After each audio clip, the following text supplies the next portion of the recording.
चर्चा के तैयारी शिव गुरु आइए। कैले बानी चर्चा के तैयारी शिव गुरु आइए। भैया शिव गुरु जी आइए, बहना शिव गुरु जी आइए। भैया शिव गुरु जी आइए, बहना शिव गुरु जी आइए। जुटी है गौआ के सब नर नारी शिव गुरु जी आइए।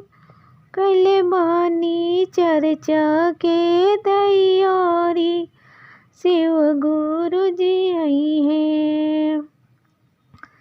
गंगा जी से मट्टी ले आईनी, अंगना दुआर वाली पवनी। गंगा जी के मट्टी ले आईनी, अंगना दुआर वाली पवनी।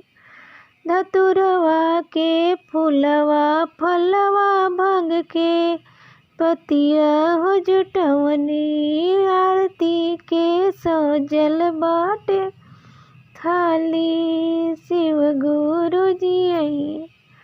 आरती के सजल बाटे थाली गुरु जी आइए। कैले बानी चर्चा के तैयारी शिव गुरु जी आइए।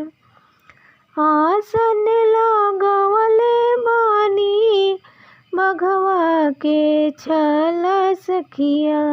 आसन लगावले बानी बघवा के छाला सखिया।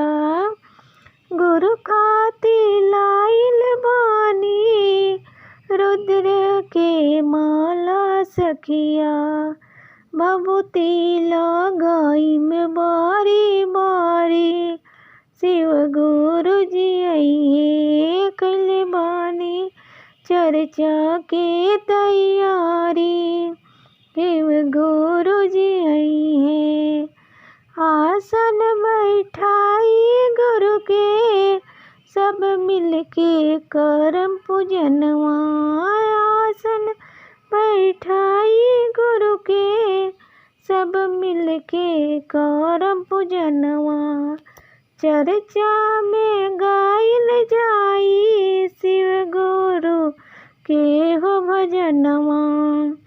नमन करम हम हाथे जोड़ी शिव गुरु आइए। कैले बानी चर्चा के तैयारी।